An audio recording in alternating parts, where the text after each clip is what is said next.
you can imagine this room being a world map, and if you can imagine this chair being Knoxville, Tennessee, just real quickly, go to where you were born. Okay, does that make sense? How's it going? Wisconsin. Yes. Wisconsin? You can tell by the cheese that's back there. Where were you born? California. California? Now what we've done, for the people that just came, we just created a world map with Knoxville being right there, and you're going to go to where you were born. So just kind of figure it out on your own. So where were you born? Listen up, see where they were born. I was born in Panama. I should be on the parking lot. Panama. Anybody get ready to be in the parking lot? Where were, back in the back, right there, where were you all born? Pennsylvania. Pennsylvania Dutch. What can we say about Pennsylvania? Okay. You guys right over here, you were born? Texas. They think they're their own country. South Africa. That's probably the bonus. You probably have to be over like in downtown Farragut or something. Okay. Right in the middle there. Where we all born? Believe it or not, what people will remember from this class, if somebody says, "What do you do? What do you learn?" Maybe it's because I haven't taught anything that was worth remembering, but what will happen is long term, 6 months from now, if somebody says, "Hey, what did you do in that class?" What you'll say is, "Well, there was that one day we did that real stupid thing where we tried to make the room a map, and boy, we were all lost, and somebody was out in the parking lot. It was, and what you'll remember, what you'll talk about, your memory will be more about that event than anything I've taught the whole time, which is incredibly depressing for a teacher. But you ought to know how your memory works a little bit, because a vibrant family, a healthy family, creates memories. And a vibrant family, so you ought to be aware of how God made the brain in such a way that what do we tend to remember, and why do we tend to remember it? It's really amazing. Being a parent from now with all my kids, adult kids, having conversations about what did you remember most, or what was most memorable, what was the favorite time, and it was never the things I thought that would be favorite. I mean, they never said, when you went to Disney, we went to Disney World and we spent $1 billion, and they didn't remember that, but they remembered when we had a flat tire on the way to Disney World, or they remembered. It's just amazing the way we remember things. And one of the, if values in life is more caught than taught, we ought to be intentional a little bit about how we do our families, how we create memories, how we engage each other, because people will have memories. I took a group of students to China to teach when I was at RTS. We taught a class for Campus Crusade. Well, they have in Chengdu, and so I took 8 students from RTS, and and it's a big deal. I mean, most of these students had never been to China. A couple of them had never been out of the country. It was just this amazing trip, and we were going to meet with about 60 missionaries and kind of try to give them some soul care, help them, and engage with them in Chengdu. And when we flew in to Beijing, it had the biggest snowstorm they'd had in like 50 years. And so everything is shut down, and we're in Beijing. And so we go up on Tiananmen Square, and we're there, and there's not many people there because it's covered with snow, and I make lots of mistakes in terms of leading things, as you could see just a few moments ago. But they were getting ready to remember the biggest event of this week, the snowstorm. And they were starting to kind of grumble and complain about, gosh, all this way, and are we ever going to get to Chengdu? Can we get there? How is that going to work? And so I said, hey, I've got a great idea. You'll be the only people in the history of the world that will have ever made a snow angel in Tiananmen Square. And so they kind of looked at me like, why did we go all around the world with this man? And so when I said, no, you gotta do this, everybody's gonna do it. And they said, and somebody goes, no, everybody's gonna make a snow angel. So they all fell down. You know what a snow angel is? They made a snow angel in Tiananmen Square. The few Chinese people that were there came running over. They thought we'd all fallen down and had some sort of seizure. Basically, the Chinese people that were there started taking pictures of us, and they just started laughing. When I left RTS, 7 or 8 years later, and all the students gathered and were saying goodbye, what the students who went on that trip did not say, the life-changing event we had when we taught the missionaries and when we did soul care. They said, I'll never forget when we made snow angels in Tiananmen Square. I'll even get on the anniversary of that, I'll get notes sometimes from students that are going, remember when we did this? It was a spontaneous moment because we didn't have anything else to do. But it's taught me, that silly story reminds me that God made our memories, made us in such a way where we tend to remember new and novel things. We tend to remember things that are emotional and relational. And so a healthy family or a vibrant family is going to be a family that takes rituals and fun seriously. As a matter of fact, let me quote from the Barna study. They did a huge study on families that were vibrant and how they passed on their faith. Interesting study. Households of Faith is the name of the study. And they said households that are characterized by fun and quality time are spiritually alive and vibrant, have the best possibility of passing on faith into the next generation. Kids tend to be engaged in the most interesting story that is in front of them. And so part of our job as fathers and mothers is to try to be intentional about having our family be something that is, I know we have to get chores done and I know we have to do things, but there's an intentionality about fun, about relationships, about if we want, and an interesting other thing was hospitality.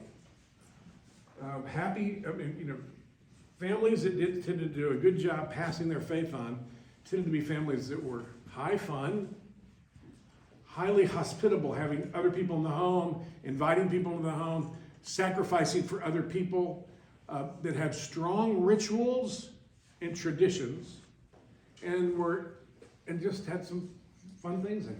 And so, real quick, just one sentence, finish the sentence. And the one thing I remember about growing up in my family is, and I know there may be 10 things, but the thing that comes to your mind is the quickest. So fathers, just real quick, just one thing you remember. Anybody else? So the point of that was that nobody gave an answer that was the way most of us would say. I remember, some people had some things like we had to move a lot, or we did a lot of chores, or we had to do a lot of work together. But some of the things that we all think are so important, like our kids playing in a little league, or or even just they remember the vacations, but it's not it's the relationship on the vacation more than the activity on the vacation that people tend to remember. So all that to say, if we want vibrant Christian families where faith is passed on to the next generation, we should be not only values driven. That was our first week, remember? We said we should be values driven people. We should have low conflict. Remember, we talked about kind of how to deal with conflict a little bit. And then we said, and understand the authority structure that God put in Scripture. Third week, we talked about the idea of a high warmth. Families that were emotionally connected and high warmth. And this week, we're talking about the idea of a high fun that full of rituals and relationships. That's what forms faith. So 1/5 of all Americans say they feel isolated and they have no one to talk to, including kids in their own families. So how can you create some fun memories? Anybody have some ideas? How would you create some fun memories? We're just gonna... Board games. Board games, that's a great idea. Game night. Remember, God made your brain. Memory is an interesting, it's a fascinating process.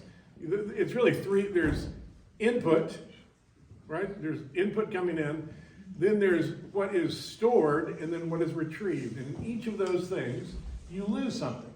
You don't, in this moment, if I had to engage every possible data point that's taking place in this room at this time, it would be overwhelming. I couldn't do that. I mean, and so if I remember this class later on, I'll remember only part of what took place, because your brain can't possibly engage everything. And then I will store that, and then when and I'll lose a little bit in storage, and then I retrieve it, and I'll lose a little bit at retrieval. And what tends to remain, what tends to be stuff that sticks, are things that are very relationally significant and emotionally significant. So you tend to remember things that have high relational value and high emotional value, because you remember things and by the way, you tend to remember things in the mood you learned them in, and that's why it's called mood congruent memory. And that's why sometimes, if you ever had a fight with your spouse and you thought everything was okay and you'd forgiven them for something, and then something similar happens, and all of a sudden you're remembering that thing that they did that you're mad about. That's mood congruent memory. You tend to remember things in the mood you learned them in. You guys look at me like, we never do that. We do that all the time in our home. But so God created our brains in such a way. Our memories are really not as great as we think they are. We lose a little bit with each process of the memory. The encoding, or the bringing it in, the storing, and the retrieval. In each one of those, you lose data points, to where the point is you have, you tend to hold on to emotional, relational moments, where the adrenaline is higher and it's kind of sort of interesting. Matter of fact, what most scientists believe, you know what deja vu is? Deja vu is the idea, I've lived this moment before. I had deja vu about amnesia once, and I thought I'd forgotten this before. That wasn't very funny. Ask your parents, that's a really funny joke if you understand it. Okay. But what most scientists think deja vu is now, is not that you had that same event or remembered that same event or had the same dream. It's just that the 200 data points, after they get stored, become 100 data points. After they get retrieved, they become 50 data points. And so those 50 data points would fit on a lot of activities and feel like that's an exact fit. When the truth is, if you could somehow remember it all exactly the same, it wouldn't be a deja vu moment. It'd be kind of just another moment. But because of the loss of those things. So, long way around the bar. That's why we're going here. I'd like to buy a vowel. So those are that's kind of how the memory works, and we want to create memories in our homes. Let me give you some examples to create memories. Read a book and watch a movie as a family. I remember now. These are some examples. We didn't do enough of this in our family. I wish I could start over. I wish I were a young man again with my 3 kids as really young, and I would have done more of these. But I remember when the Lord of the Rings movies came out. So my kids were pretty young, and so we read The Hobbit as a book, as a family together. And then when the movie came out, there was kind of a context, and we kind of looked at that. But you can do a movie night, a book and a movie together. Read a book and then watch the movie. Recreate cooking shows. I don't know if you ever, there's food networks. If you didn't know that, what a crazy society we live in. But recreate cooking shows, cooking contests. There's a lot of stuff around eating in Scripture. There's a lot of I mean, at the end of it all, we'll be around a beautiful wedding feast. All the feasts that are in the Old Testament, even the thing we're supposed to remember is a meal. So there's, when we talk about the Lord's Supper and the sacraments, it is a meal that's shared together. It is and so there's lots of fun things that can be created around, having different people be in charge of a meal once a week in the family. A pizza night where you get the crust and then you have all the different ingredients and everybody makes a pizza, but the other people have to eat what they make. Those are the sort of, recreate a cooking show where it's a contest between, the guys in the family and the girls in the family who can make the best, spaghetti sauce. So kind of recreate cooking shows. Classic movie night. I require my kids every year, now they avoid home because of that, to watch It's a Wonderful Life. Sometime during that Christmas holidays. I realize that's not a big deal to any of you. And then Simon Birch, which is also a movie that didn't do near as well, but it's kind of an interesting Christmassy Thanksgiving movie that I make the kids watch that. And then I also make them watch Christmas Vacation, which is but classic movie night. Where you find one of those old movies, you say, well, we don't want to watch the new movies. You don't have to watch those. Find old classic movies and talk about it. Watch pillow and sock fights. I don't know what happens to socks in our home, but we have thousands of socks that don't match. And so I remember when the kids were younger, one time we just balled them all up into little things, and we had sock fights in our house where we're just throwing the socks at each other because, what else do you do with them? I think the dryer ate the other ones. I'm not sure. Do you mind if I give an example of that quickly? Sure. So I didn't even realize, we have an 18-month-old who has a hard time communicating. She's got a lot of delays. When she was about 1, she didn't really communicate or participate in much of anything. And one day we get in this spontaneous pillow fight.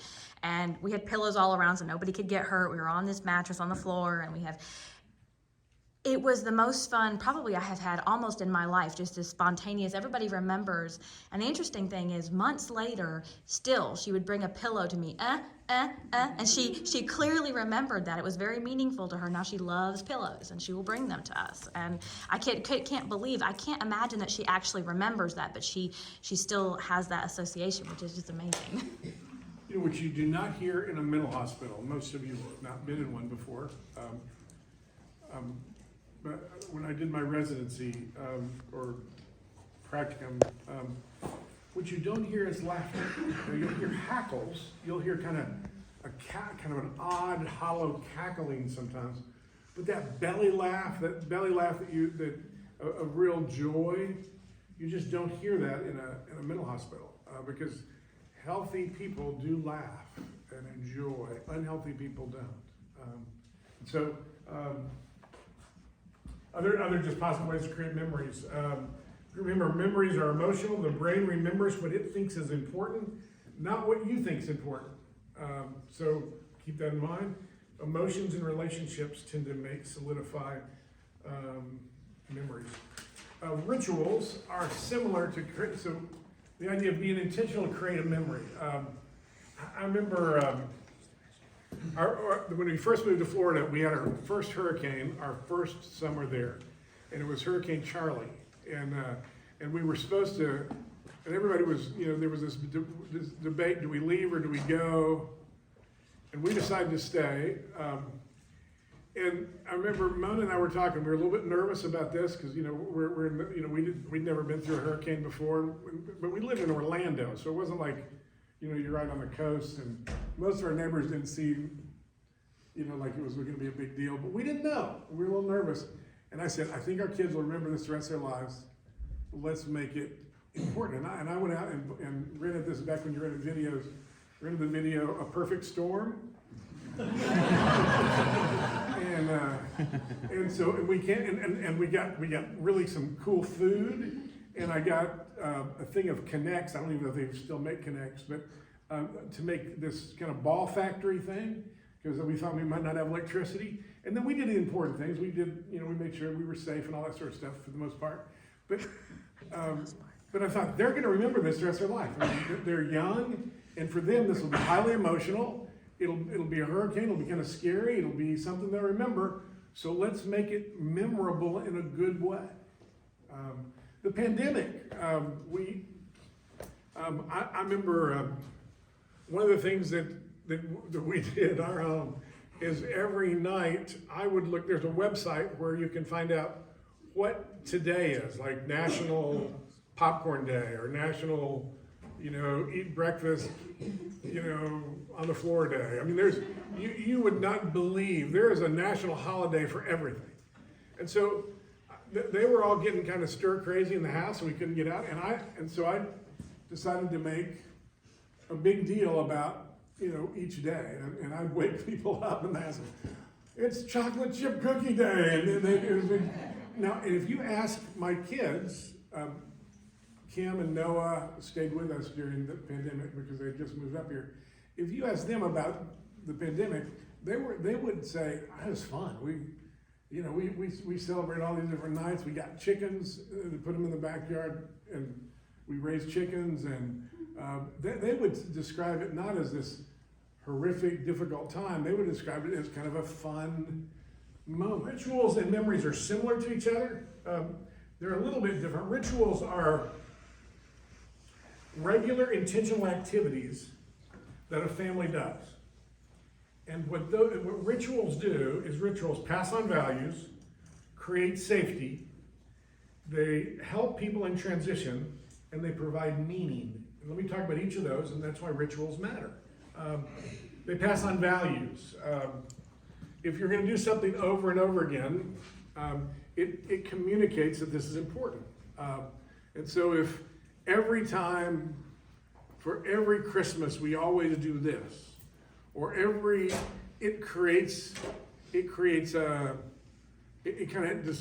passes on the value that's important. My daughter Kim did not come to our family until she was 13, and so she was originally from the Dominican Republic. She'd never celebrated Christmas, didn't have a lot of celebrations because the home she came from was not a very good home. And the first year she lived with us, her eyes were just wide open because she'd never experienced, and she thought, what's been really funny about Kim is that from whatever we did the first year with her, she thought was a ritual that the Coffield family always did. So whatever we did, like that, our first Christmas, it was like, are we gonna do, are we gonna play that music when we do the tree again? And it's like, well, it was really just an accident last time, but okay, yes. And but because rituals do pass on values to kids. And I'll give some examples of rituals in a minute, but it passes on values. I also said that rituals create safety. Have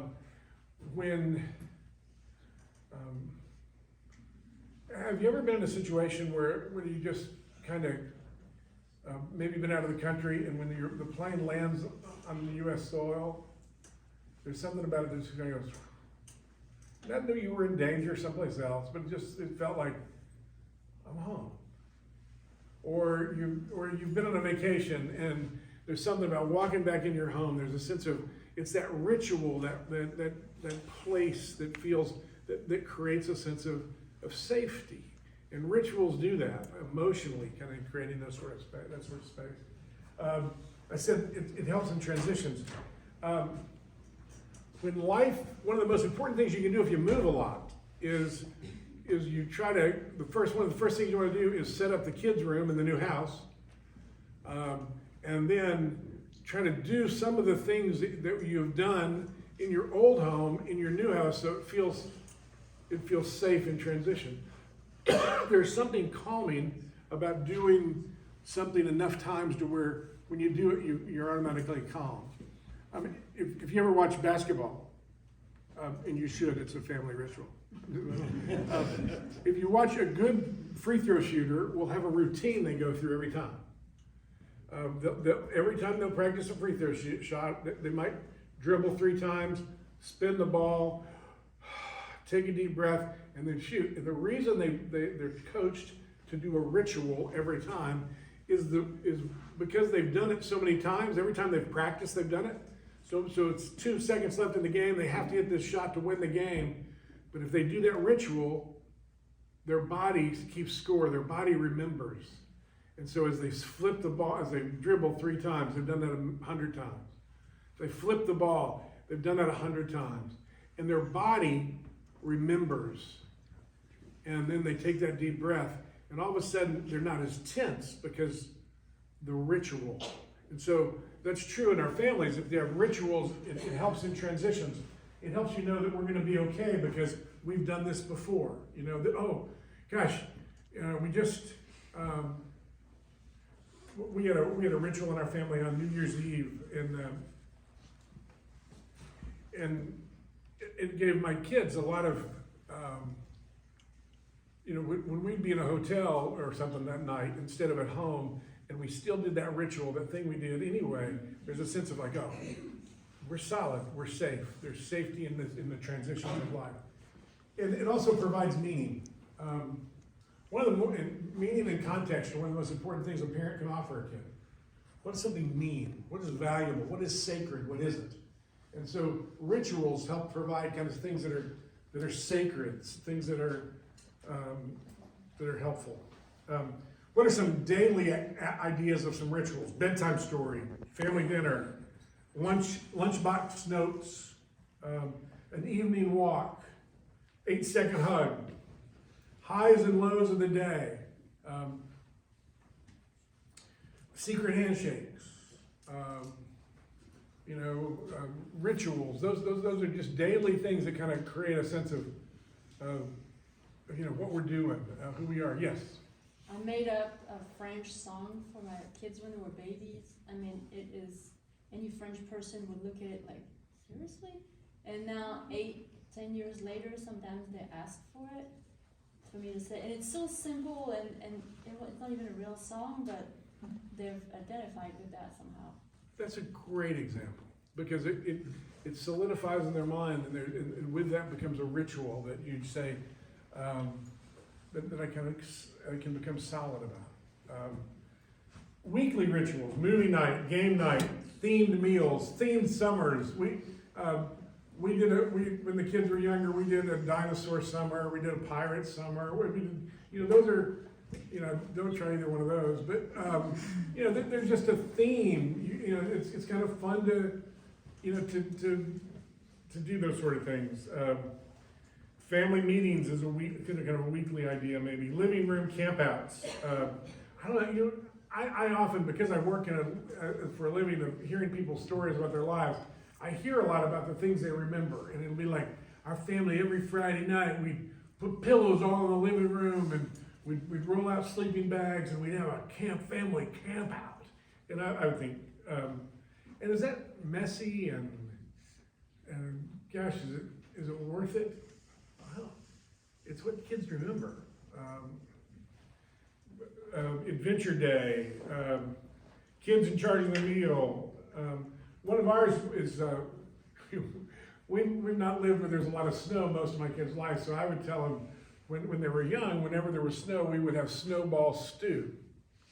And snowball stew is we'd go out and we'd get a big clump of snow, put it in a pot, and then whatever we could find in the freezer, we'd pop in and make a bowl of soup, make soup out of it. And to this day, Skylar, who's got a very young mind, if whenever it snows, it's time for snowball soup, and that's just kind of and you go, what?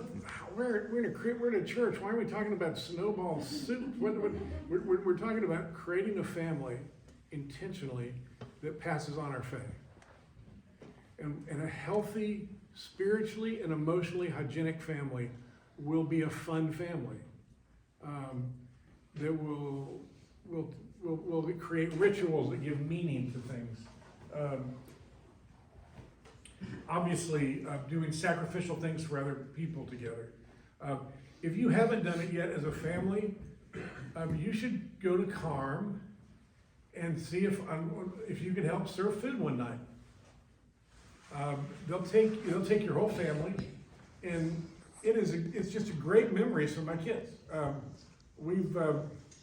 Breland last time brought the baby. She's got the baby hanging on her on one of those little pouchy things, and we're handing out food, and it was just, and they've even said, when are we gonna do that again? It's that kind of creating those sort of things. Yearly, think about camping trips, birthday celebrations. Who's the birthday boy? What are the traditions around birthdays? Be a family that celebrates well. Be a family that celebrates well. Christmas, I don't know what you want to call it. There's just kind of fun things you can do. When we had a grocery store open, and so everybody had $10. So clearly it wasn't kind of a Whole Foods. For $10 at Whole Foods, you just get a bag. And we said, everybody has to buy something, and we're gonna make a meal out of it. But you can't talk to each other about what it is you're getting. So we all went out in the store, and everybody came back something, and whatever we got in that bag, that had to be the meal that night. And it was just horrible. But it's one of those kind of fun sort of deals you can do as a family. It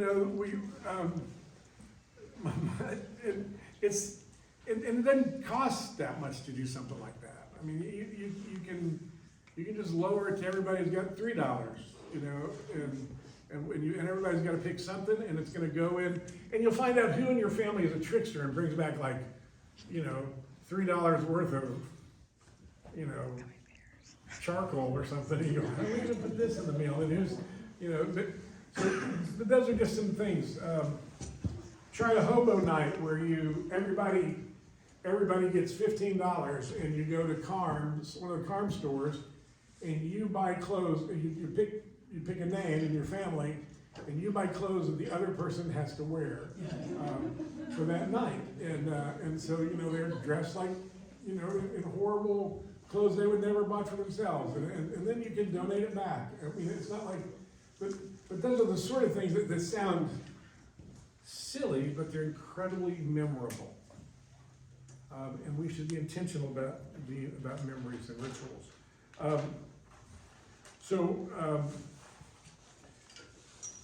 Rituals that pass on values, create safety.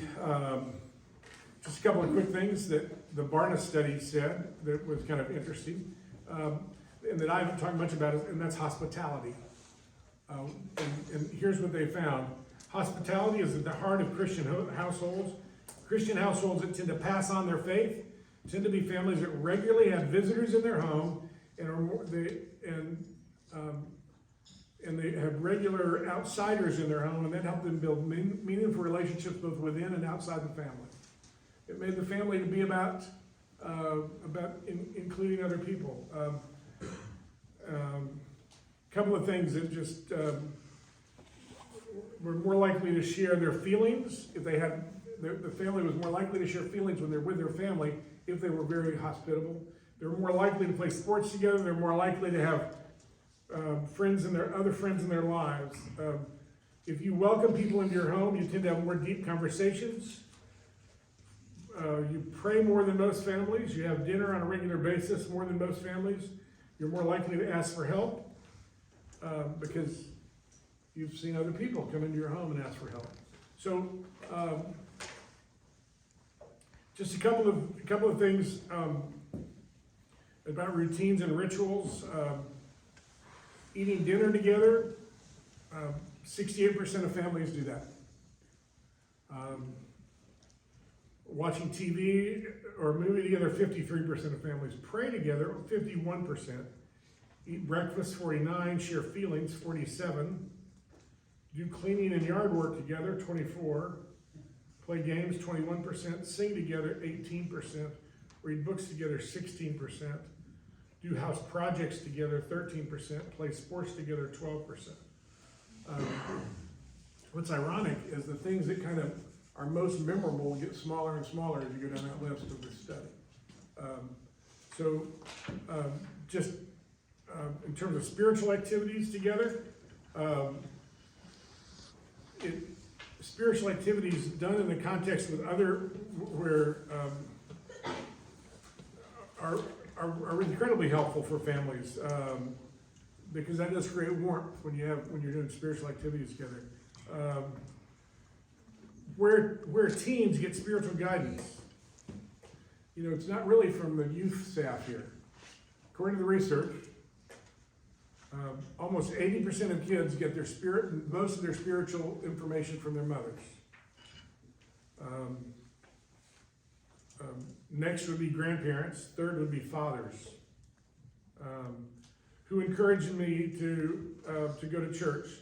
Mothers the highest, grandparents second, and fathers third. Who talks to me about forgiveness the most? Mothers would be highest in that list again. Father is second in that list. Teaches about the Bible. Mothers at about 60%. Fathers at about 50%. No wonder we're better at watching TV together than probably doing life together. And so the idea that a Christian family is going to be intentionally engaged with one another. So real quick, I'm almost finished. So what makes up a vibrant household? This is just the research from this study. Play games together, have household meetings, share how each other feel about their day. We go on walks together, we go to the park together. A household member talks about God's forgiveness. A household member teaches about the Bible. A household member teaches about traditions. A household member encourages me to go to church. A household member tries to set an example. A close friend visits on a regular basis. We have deep conversations. All of those were correlated with what they would say is a vibrant Christian family. And so,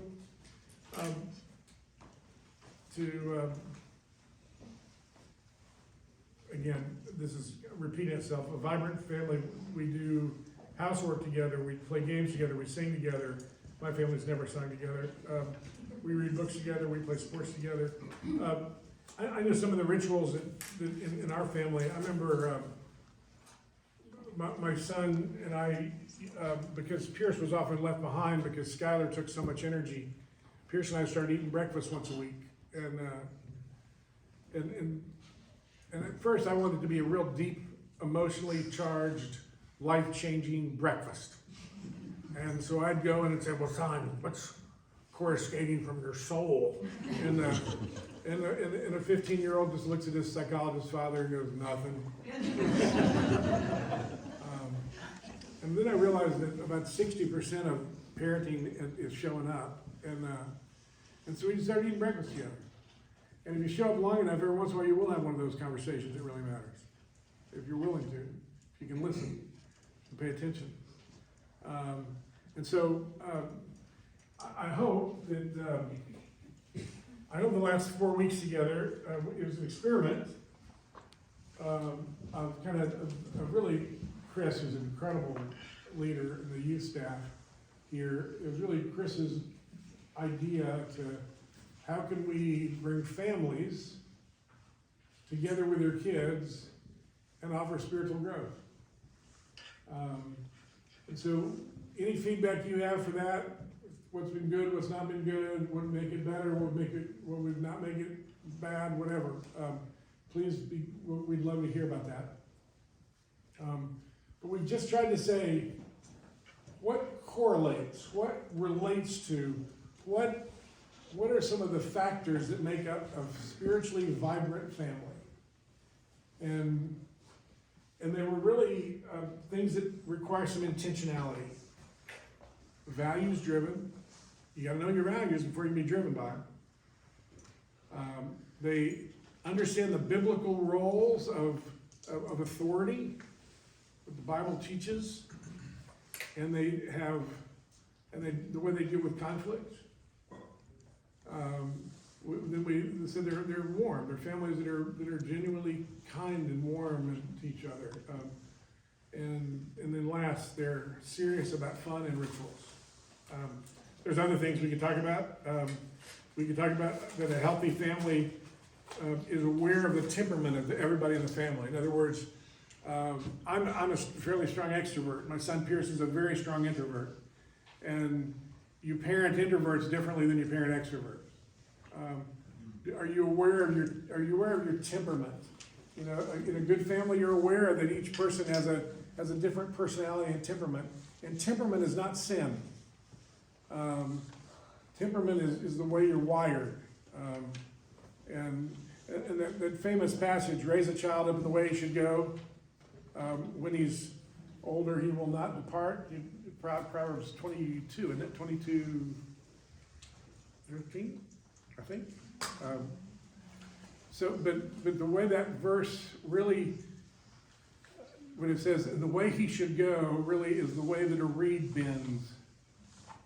And the Hebrew scholar where I used to work told me that the best way to understand that verse is you raise a kid based on his bent, on his wiring. You raise a kid based on his wiring, and then he will not depart. Meaning that you are a curious parent about how your kid thinks and feels and engages. Does that make sense?